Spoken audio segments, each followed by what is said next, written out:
les matins, nous prenons le chemin. Tous les matins, nous allons plus loin. Jour après jour, la route nous appelle. C'est la voie de Compostelle. Ultrea, ultrea, et sucea, Deus adjuva-nos.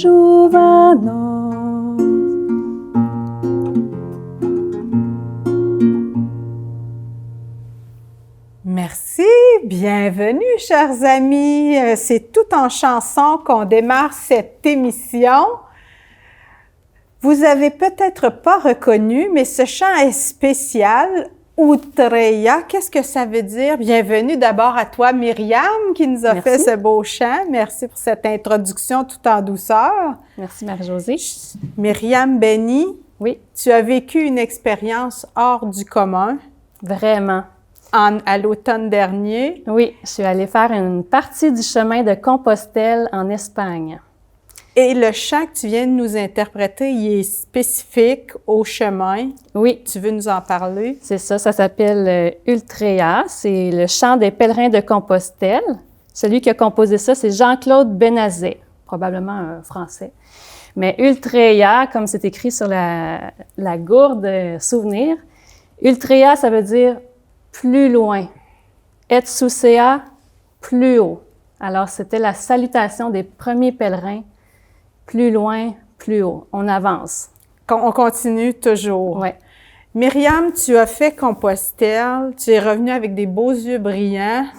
Mais d'abord, j'aimerais que tu nous parles de ta préparation, de cet appel que tu as eu. D'abord, parce que c'est la première chose, j'imagine, on se sent interpellé, je dirais attiré. Qu'est-ce qui s'est passé dans ton cas? Comment ça s'est passé, cette envie, ce désir? Oui, à l'été 2024, ça ne fait pas longtemps. Je vivais comme une transition importante dans ma vie, là. Puis là, je sentais le besoin de me poser, d'avoir un temps pour faire le point, pour me retrouver, me resituer. Puis là, j'ai rencontré mon oncle Robert, le frère de ma mère. Puis lui, c'est un pèlerin de Compostelle. Il en a fait 5. Oh là là! 5 chemins différents sur les routes d'Espagne, du Portugal, de la France. Puis, il m'a donné la piqûre. Puis moi, j'avais déjà marché quelques temps sur le chemin de Compostelle, mais pas longtemps, en 2011, quand j'ai participé au JMJ, Journée mondiale de la jeunesse à Madrid. On était passé par Saint-Jacques de Compostelle, puis c'était venu le désir d'un jour le faire, ce fameux chemin. Puis là, en parlant avec mon oncle, ça a réveillé ce désir-là. Puis je me suis dit, bien là, il me semble que c'est le temps, là. Je cherche un moyen, un moment pour faire un arrêt. Alors, je me suis embrayée dans les démarches.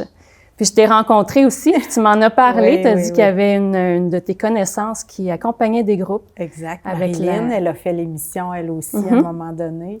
Fait que c'est ça, j'ai fait mes recherches, puis aussi là où je travaille, on a écouté une vidéo de Marcel Leboeuf, qui a fait le chemin de Compostelle, puis qui explique tous les détails, là, comment se préparer, comment vivre le pèlerinage. Fait que ça m'a... Ça t'a aidé à te préparer, parce que il y a une préparation. Ce voyage-là, ça exige une préparation.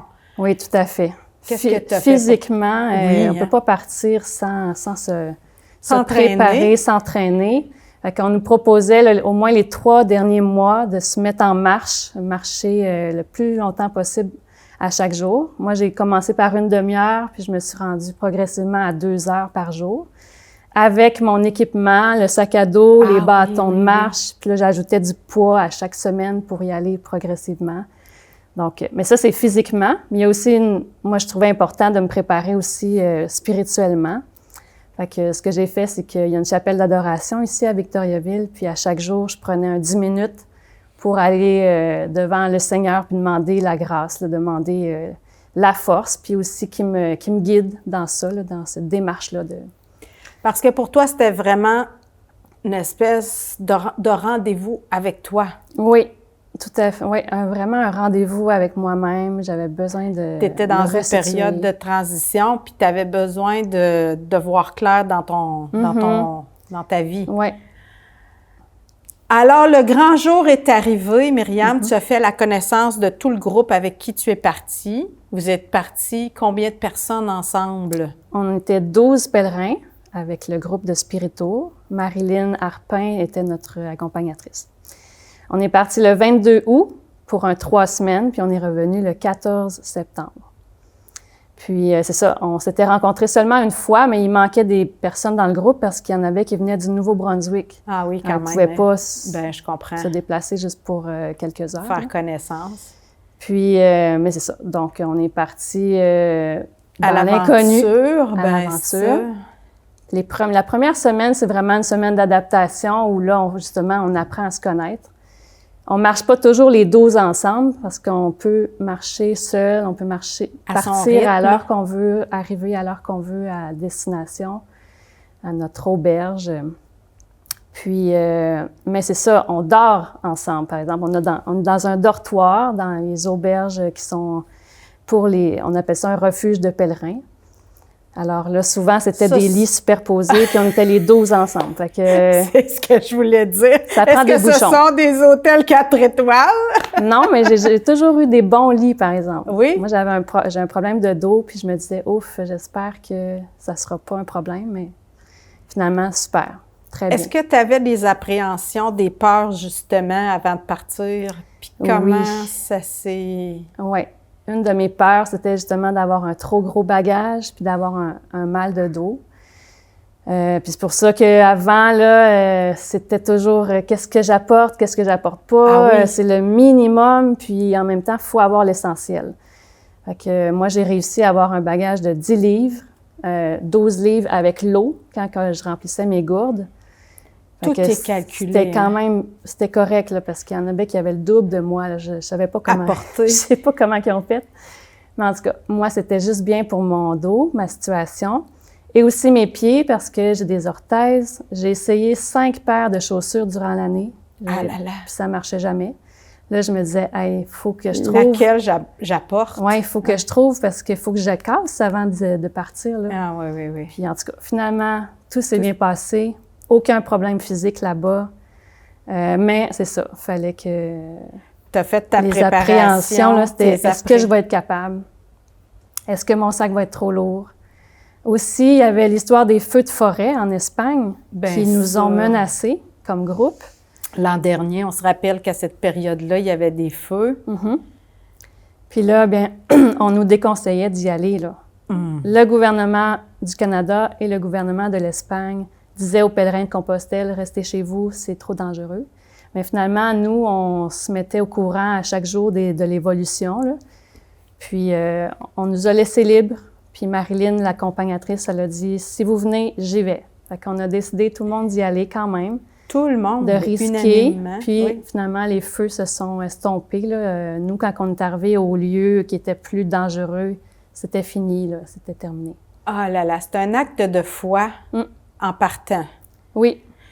Qu'est-ce qui t'a donné? Tu as eu à un moment donné quelqu'un qui t'a envoyé un petit message qui t'a beaucoup rassuré, hein? Bien, c'est ça, c'est que justement, avant de partir, là, tu vivais des appréhensions. J'ai eu un mal de dos assez prononcé. Puis là, mais j'ai reçu par la poste un petit message comme ceci.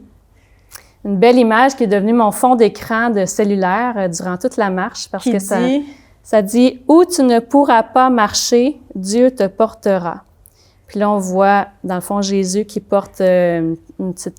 qui me porte moi. On peut dire que c'est moi. Tu t'es identifié à cet enfant-là. Ouais. Oui. Puis en plus, les étoiles, Compostelle, ça veut dire champ d'étoiles. Puis là, je voyais que c'était comme vraiment le chemin de Compostelle, là. Puis je me disais, ben c'est ça, si à un moment donné, je suis trop fatiguée ou j'en peux plus, je vais compter sur la force confiance. De Dieu, là, qui est là pour moi. Ta confiance a fait la différence. Oui. Concrètement, Myriam, il y a plusieurs chemins. Vous avez emprunté lequel? C'est le chemin français. Normalement, ça part de Saint-Jean-Pied-de-Port en France. Mais nous, on ne l'a pas fait au complet. On est parti de la ville de Burgos. C'est à peu près à la moitié du chemin. Compte tenu du temps que vous aviez, hein, c'est ça, c'était en fonction de 2 semaines de congé. 2 semaines de marche, mais nous, on était partis 3 semaines en tout. Puis faire le chemin de Compostelle, le chemin français, là, au complet, c'est un bon gros 30 jours. Ah oui, c'est ça. Puis là, je pouvais pas me permettre ça avec mon emploi, mais c'était assez. C'était Oui? assez pour moi. L'expérience a été complète. Oui, j'ai vécu ce que j'avais à vivre. Ben, parle-nous de ton cheminement, des moments forts de ton voyage. C'est quoi? Qu'est-ce qui t'a touché? Mais quand on arrive là, dans la ville de départ, là, de Burgos, là, on voit les premiers symboles de pèlerinage sur les murs, sur le sol. C'est des coquillages. On avait tous un coquillage sur notre sac, mais on en voyait partout. Et ensuite, on suit des flèches jaunes aussi, qui nous indiquent le chemin de Compostelle. Il y en a partout. Partout dans toute l'Espagne, mais selon le chemin qu'on emprunte. En tout cas, ça, pour le départ, c'était un beau temps fort. Je me rappelle qu'il y avait beaucoup de joie à partir. Ensuite, un autre temps fort, c'était au milieu, à peu près le 1er septembre. On est arrivé dans un petit village qui s'appelle El Cebrero. Charmant comme tout, on dirait des petites maisons, des petites huttes, comme Bilbo le Hobbit, là. On dirait qu'on est dans un autre monde. C'est dans la montagne, à 1300 mètres d'altitude. Aïe, aïe, aïe. Fait que quand on arrive là, on est content d'arriver. On a monté des côtes. Puis, on arrive là-bas. Le soir, on nous dit qu'il y a une célébration dans la petite église. Puis, on est invité à y aller. Puis, pour la première fois, on se rassemble avec des pèlerins de d'autres pays. Puis, on était assez nombreux, là, environ 60 pèlerins là, de plusieurs pays. En tout cas, peut-être plus, mais... Et on a la messe, puis après la messe, le jeune prêtre plein de feu nous dit « Restez les pèlerins, j'ai une surprise pour vous. » Puis, ma petite roche est restée dans mon sac, mais en tout cas, vous la verrez sûrement en photo, là. On a reçu en cadeau une petite roche avec une flèche jaune dessus. Puis le prêtre nous a expliqué la signification de la flèche jaune. Moi, c'est rentré dans mon cœur, là, puis c'est encore très signifiant, présent pour moi, la petite roche avec la flèche jaune. Il disait, c'est la lumière et l'amour de Dieu qui nous guident sur le chemin. La flèche jaune, il faut toujours la suivre. Puis, c'est ça, c'est un signe qui nous fait avancer. Puis, voilà. Alors, tu l'as mis dans ton sac, mais ça ajoute du poids, ça, Myriam! Un petit poids, mais ça valait tellement la peine. Là. Qui t'a rendu plus légère? Oui, c'est ça, parce que il a expliqué là, le Ultrea et Sucea aussi, oui. Qui s'était rattaché avec la salutation des premiers pèlerins. Là. Ultrea, toujours plus loin, toujours plus haut, puis on y va, on avance. Est-ce qu'aujourd'hui encore, Myriam, toujours plus loin, toujours plus haut, ça t'habite quelques mois après, là, après le retour? Ça m'habite inconsciemment peut-être parce que je suis revenue dans mon petit quotidien. Je travaille à la Seigneurie Le Victorin. Je suis serveuse auprès des personnes âgées. Mais je pense que tout simplement, à chaque jour, de dire je suis là, j'avance, je suis souriante pour entraîner les autres. Ça continue d'être un leitmotiv pour toi, une motivation. Ouais. Il y a eu des beaux moments, des moments d'exaltation. Tu as envoyé des photos. J'étais ravie de recevoir des nouvelles de tout. J'ai fait le voyage avec toi, hein? Parce que j'étais dans celles et ceux qui voyageaient à travers toi, je dirais. Est-ce qu'il y a eu des moments plus difficiles, où tu t'es dit, qu'est-ce que je fais là? Pourquoi je me suis embarquée dans cette histoire-là? Qu'est-ce que je fais ici?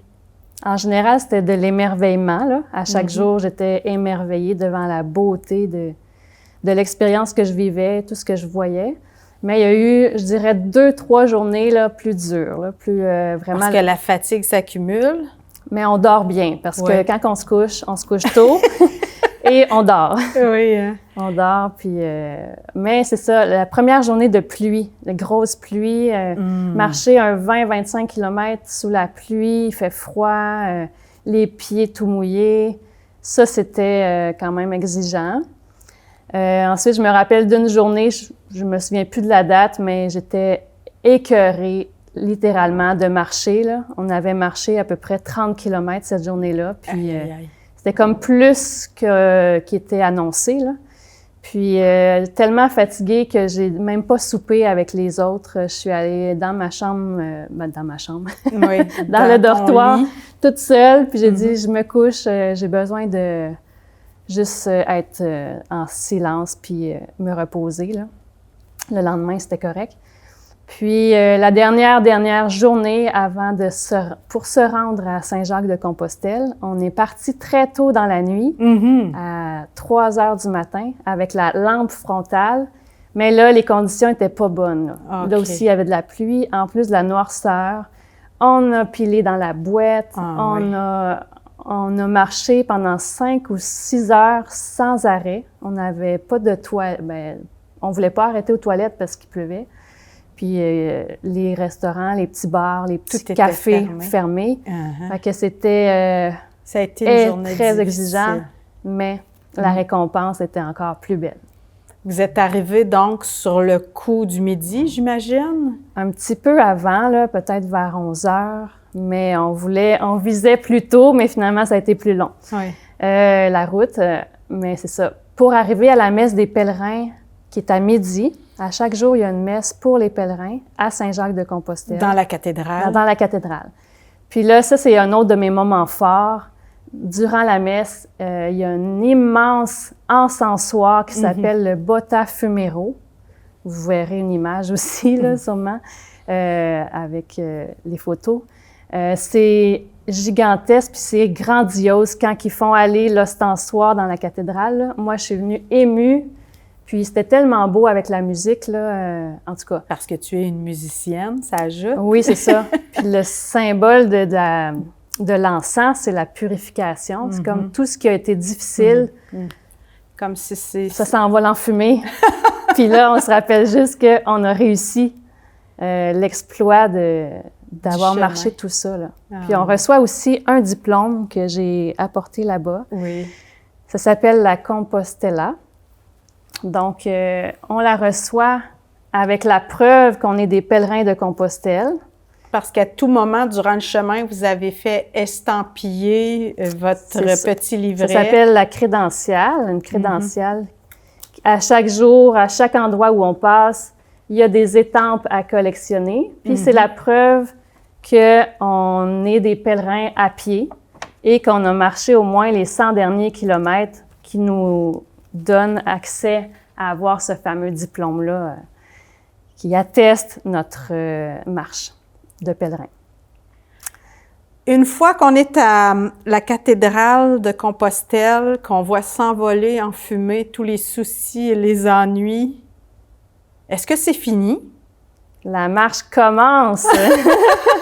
Ah non, oui. Encore marcher? Mais le chemin avec un grand C, c'est ça. Terminé. Il se termine physiquement avec la marche de Compostelle, mais ça continue parce que on est tous en pèlerinage, on est en marche. Puis c'est ça que quelqu'un du groupe disait, là. On pense avoir fini, mais ça commence. Parce que là, tu as tout ce bagage d'expérience en toi. Est-ce que le jour où tu es arrivé, c'était le dernier jour du voyage ou si tu as fait d'autres destinations après? Après Compostelle, après la messe à la cathédrale de Saint-Jacques, oui. Il y a une dernière étape sur le chemin de Compostelle qui s'appelle le Finistère. Alors, ça s'appelle la fin de la terre. Autrefois, ils pensaient, les gens, que la terre finissait là. Parce que c'est de l'eau, hein? C'est de l'eau. Oui. Puis, à cet endroit-là, il y a le kilomètre zéro. Parce que c'est ça, il y a des bornes qui nous indiquent les kilomètres qui nous restent à franchir. Puis, le kilomètre zéro se trouve au Finistère. Et c'est la dernière étape vraiment des pèlerins. On est allé là le lendemain ou dans les jours qui ont suivi. Pour ensuite se rendre à Porto pour notre avion. On a passé une journée à Porto. Moi, j'en ai profité pour aller à Fatima, qui est pas loin de Porto au Portugal. Là. On descendait 2 heures. Voir ça, la Vierge. Oui, j'ai clôturé mon pèlerinage avec Maman Marie en renouvelant ma consécration à Marie. Le petit bracelet que je porte, ça signifie ça. Oh. Puis, c'est beau parce que Marie a été présente discrètement du début à la fin, parce qu'une autre belle rencontre qu'on a faite, c'est le premier jour. Après avoir quitté la ville de Burgos, on est entré sur le chemin, il y avait une petite chapelle. On est entré là, puis une religieuse nous a accueillis, puis nous a remis à chacun une médaille miraculeuse. Et elle nous a béni, elle nous a béni, la religieuse, en disant que Marie marche en avant de toi, qu'elle soit toujours avec toi sur ton chemin. Puis, fait que là, ça commençait avec Marie et j'ai clôturé à Fatima avec Marie aussi. Fait que pour moi, c'est un beau clin d'œil. Maman Marie est là, puis elle veille, elle marche avec moi. Devant toi-même, pour te préparer le chemin. C'est ça. C'est beau. Oui. C'est exaltant. T'entendre parler, tes yeux brillent encore, mais il y a aussi le moment du retour. Comment ça se passe au retour? Est-ce qu'on est encore un peu dans l'euphorie ou s'il y a une espèce de clash avec la réalité? Moi, j'ai été capable de bien combiner les deux, là, de revenir dans mon quotidien, puis en même temps de rester dans l'esprit, parce qu'on peut dire que marcher sur le chemin de Compostelle, c'est un état. C'est comme un climat intérieur. OK. Puis, le temps s'arrête, oui, mais c'est comme si on était attentif à tout ce qui se passe autour. Fait que ça, j'ai gardé ça tout en travaillant, là, sur le plancher des vaches, comme on dit, là. Mais c'est ça, ça n'a pas été difficile. Puis j'avais hâte de revenir parce que j'avais un amoureux là, avec qui je correspondais là-bas. Puis on a commencé vraiment notre relation ensemble à mon retour. Fait que c'était une belle étape aussi qui commence pour moi, qui commençait à mon retour. C'est ça, le chemin va se continuer à deux maintenant. Ah, bien, félicitations. Myriam, tu t'inquiétais de tes chaussures. Est-ce que tu avais choisi les bonnes finalement? Finalement, oui.